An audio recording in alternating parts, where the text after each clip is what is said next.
अवधूत चिंतन श्री गुरुदेव दत्त। दोस्तों, आज हम श्री गुरुचरित्र इस पवित्र ग्रंथ का 14वां अध्याय पढ़ने वाले हैं। इस ग्रंथ के बारे में मैं आपको शॉर्ट में बताऊंगा और गुरुचरित्र कैसा पढ़ना वो किसी और वीडियो में बताऊंगा।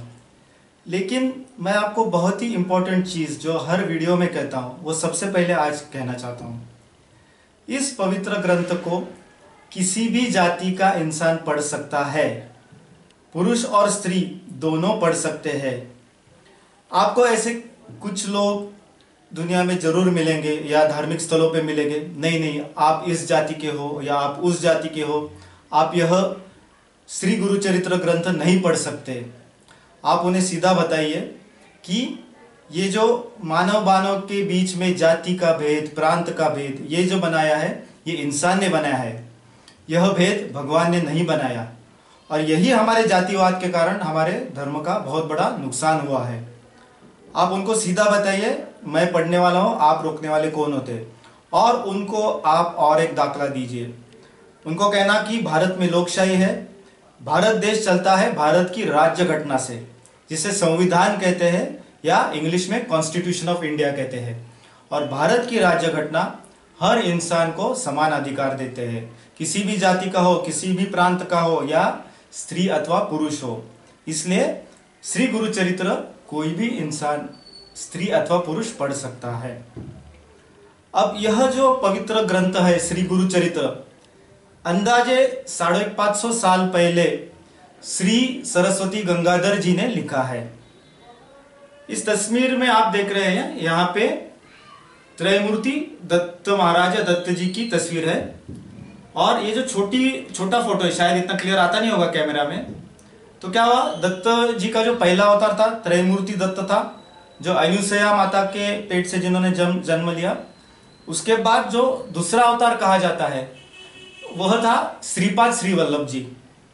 श्रीपाद श्री वल्लभ महाराज जी के दो ठिकान थे या दो स्थान थे, एक कुरवपुर और दूसरा पीठापुर। और तीसरा अवतार जो था श्री नृसिंह सरस्वती।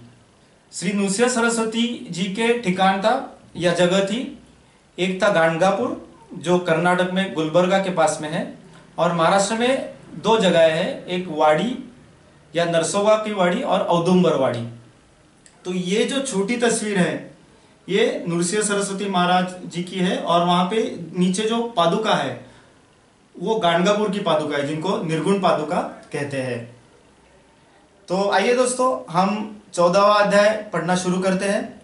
उसके पहले एक दो चीजें मैं कहना भूल गया। श्री गुरुचरित्र में 53 टोटल अध्याय है, 53 अध्याय है। 14वां अध्याय की ख्याति जो है वो यह है कि इससे हमको काफी शक्ति मिलती है इसको बार बार पढ़ने से, और हमारे मतलब अराउंड अस एक बहुत शक्तिशाली भगवान का कवच बनता है जो हमारा रक्षण करता है। किसी भी शत्रु से या हमें भी किसी भी तरह की तकलीफ होती हो तो हमारा रक्षण यह 14वां अध्याय करता है। हो सकता है इसे रोज पढ़े या कम से कम गुरुवार को पढ़े, पूर्णिमा के दिन पढ़े। यह अध्याय पढ़ने से इंसान को काफी मन शांति भी मिलती है। और इस ग्रंथ की जो रचना इस प्रकार से भगवान ने करके ली है कि उन शब्दों में जो स्पंदने हैं या इंग्लिश में जिसे वाइब्रेशंस कहते हैं, उसमें बहुत शक्ति है, बहुत पावर है। और अपने कई सारे जो अड़े हुए काम होते हैं वो धीरे धीरे दत्त महाराज जी की कृपा से होने लगते हैं। तो चलिए दोस्तों, 14वां अध्याय श्री गुरुचरित्र इस पवित्र ग्रंथ का हम पढ़ना शुरू करेंगे। श्री गणेशाय नमः। नामधारक शिष्य देखा, विन्वी सिद्धासी कौतुका, प्रश्न करी अति विषेका, एक चित्ते परियेसा। जय जयाजी योगीश्वरा, सिद्धमूर्ती ज्ञान सागरा, पुढील कथा विस्तारा, ज्ञान होय आमासी ऐसी। उदरव्यथेच्या ब्राह्मणासी, प्रसन्न झाले श्री गुरु कृपेसी, पुढे कथा वर्तली कैसी, विस्तारावे आमापती।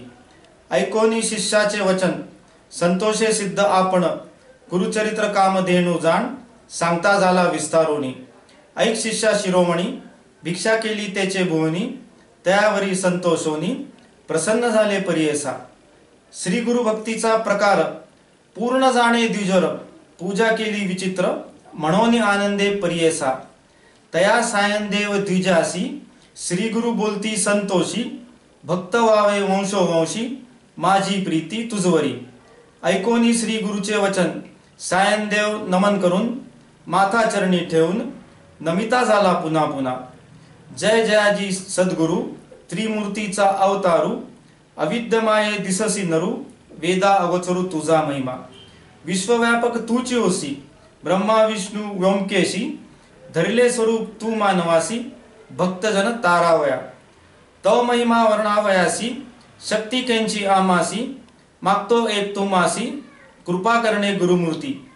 माझे वंश परंपरी, भक्ती द्यावी निर्धारी, इह सौख्य पुत्र पौत्री, अंती द्यावी सद्गती.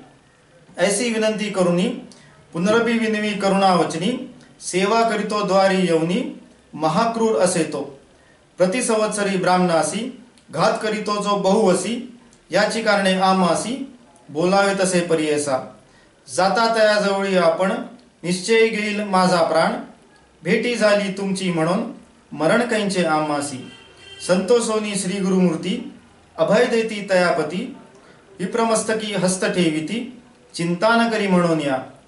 भय सांडोनी त्वा जावे, क्रूर यवना ते भेटावे, संतोषोनी प्रिय भावे, पुनरपी पाठवेल आम्हाप्रती. जोवरी परतोनी तू येसी, असो आम्ही भरवसी, तू आलिया संतोषी, जाऊ मग येथून या. निजभक्त आमचा तूची होसी, परंपरी वंशोवंशी, अखिलाभिष्ट तू पावसी, वाडे संतती तुझी बहुत. तुझे वंश परंपरी, सुखे नांदती पुत्र पौत्री, अखंड लक्ष्मी तुझे घरी, निरोगी शतायू नांदाल. ऐसा वर लागवण, निघे सायनदेव ब्राह्मण, जेते होता तो यवन, गेला त्वरित त्याजवळी. कालांतक यम देखा, यवन दुष्ट परियेसा, ब्राह्मणा ते पाता कैसा, ज्वालारूप होता झाला. विन्मुख होऊनी गृहात, गेला यवन कोपत, विप्र झाला भयचकित, मनी श्री गुरु घ्यातसे. कोप आलिया ओळंबयासी, केवी स्पर्शे अग्निसी, श्री गुरुकृपा असे जयासी, काय करील यवन दुष्ट. गरुडाची अपिले आसी, सर्प कैसा डंसी, तैसी त्या ब्राह्मणासी, असे कृपा श्री गुरुची. का एखादे सिंहासी, एरावत केवी ग्रासी, श्री गुरुकृपा जयासी, कलिकाळाचे भय नाही. जयाचे हृदय गुरुस्मरण, भय कैंचे तया दारुण, काळ मृत्यू न बाधे जाण, अपमृत्यू काय करील. ज्यासी नाही मृत्यूचे भय, त्यासी यवन करील काय. श्री गुरुकृपा ज्यासी होय, यमाचे भय नाही तया. ऐसिया परी तो यवन, गृही निघाला भ्रमे करून, दृढ निद्रा लागता जाण, शरीर स्मरण नाही त्यासी. हृदय जाळा होवनी त्यासी, जागृत होवनी परियेसी, प्राणांतक वेतेसी, कष्ट तसे तयवेळी. स्मरण नसे काही, म्हणे शस्त्र मारितो गाई, छेदन करीत अवयव पाही, विप्र एक आपणासी. स्मरण झाले तयवेळी, धावत गेला ब्राह्मणाजवळी, लोळ तसे चरण कमळी, म्हणे स्वामी तूची माझा. तू ते पाचरले येथे कवणी, जावे त्वरित परतोनी, वस्त्रभूषणे देवोनी, निरोप देत तयवेळी. संतोषोनी द्विजवर, आला ग्रामी सत्वर, गंगा तीरी जाय लवकर, श्री गुरुचे दर्शनासी. देखोनिया श्री गुरुसी, नमन करी भावेसी, स्तोत्र करी बहुवसी, सांगे वृत्तांत अद्यंत. संतोषोनी श्री गुरुमूर्ती, तया द्विजा आश्वासिती, दक्षिण दिशे जाऊ म्हणती, स्नान तीर्थयात्रेसी. ऐकोनी श्री गुरुचे वचन, विनवितसे कर जोडून, न विसंबे आता तुमचे चरण, आपण येईन समागमे. तुमचे चरणाविने देखा, राहू न शके क्षण एका, संसार सागर तारका, तूची देवा कृपा सिंधू. उद्वराया संगरासी, गंगा आली भूमीसी, तैसा स्वामी आम्हासी, दर्शने उद्वार आपल्या. भक्तवत्सल तुझी ख्याती, आम्हा सांडणे काय नीती, सवेची हे निश्चिती, म्हणून चरणी लागला. येणे परी श्री गुरुसी, विनवी विप्र भावेसी, संतोषोनी विनयसी, श्री गुरु म्हणती ते वेळी, कारण असे आम्हा जाणे, तीर्थे असती दक्षिणे, पुनरपी तुम्हा दर्शन देणे, संवत्सरी पंचदशी. आम्ही तुमचे ग्रामा समीपत, वास करूये निश्चित, कलत्रपुत्र इष्ट भ्रात तुम्ही आम्हा भेटावे. न करी चिंता असा सुखे, सगळ अरिष्टे गेली दुःखे, म्हणून हस्त ठेवी मस्तकी, भाग देत तयवेळी. ऐसे परी सांगोनी श्री गुरु निघाले तेथोनी, जेथे असे आरोग्य भवानी, वैजनाथ महाक्षेत्र ते. समस्त शिष्या समवेत श्री गुरु आले तीर्थ पाहत, प्रख्यात असे वैजनाथ ते राहिले गुप्त रूपे, नामधारक विनवी सिद्धासी कारण काय गुप्त व्हावयासी, होते शिष्य बहुवसी त्यासी कोठे ठेविले, गंगाधराचा नंदन सांगे गुरुचरित्र वर्णन, सिद्धमुनी विस्तारोन सांगे नामधारकासी, पुढील कथेचा विस्तार सांगत असे अपरंपार, मन करुनी एकाग्र ऐका श्रोते सकळीक, वास सरस्वतीचे तीरी सायनदेव साचारी, तया गुरु ते निर्धारी वस्त्रे भूषणे दिल्ली, गुरुचरित्र अमृत सायनदेव आख्यान येत, यवन भय रक्षित थोर भाग्य तयाचे, इति श्री गुरुचरित्र परम कथा कल्पतरो श्री नृसिंह सरस्वती उपाख्याने दुष्ट यवन शासनम नाम चतुर्थदशोध्याय। श्री गुरुदत्तात्रेयार्पितमस्तु। ओहि संख्या 51। श्री गुरुदत्तात्रेयार्पणमस्तु। अवधूत चिंतन श्री गुरुदेव दत्त। गिरनार प्रभु श्री गुरुदेव दत्त। दोस्तों, इस श्री गुरुचरित्र के 14वें अध्याय में एक छोटी सी कथा है। यह मराठी में है और वो मराठी थोड़ी प्राकृत है, मतलब 500 550 साल पुरानी मराठी है। 2 या 3 वाक्यों में ही मैं आपको यह कथा बताता हूँ। एक गरीब इंसान होता है, मेहनत से अपनी रोटी कमाता है, और एक बड़ा ही दुष्ट राजा होता है। वो कई लोगों की हत्याएं करते रहता है, और उस दिन इस गरीब इंसान को उस दुष्ट राजा ने अपने दरबार में बुलाया होता है और वो उसे मारने वाला होता है। तो यह गरीब इंसान श्री नृसिंह सरस्वती महाराज यानी दत्त महाराज का जो अवतार थे तीसरा, उनके पास जाता है। इस गरीब इंसान का नाम होता है सायनदेव, और यह सायनदेव दत्त महाराज का बड़ा एकनिष्ठ भक्त होता है।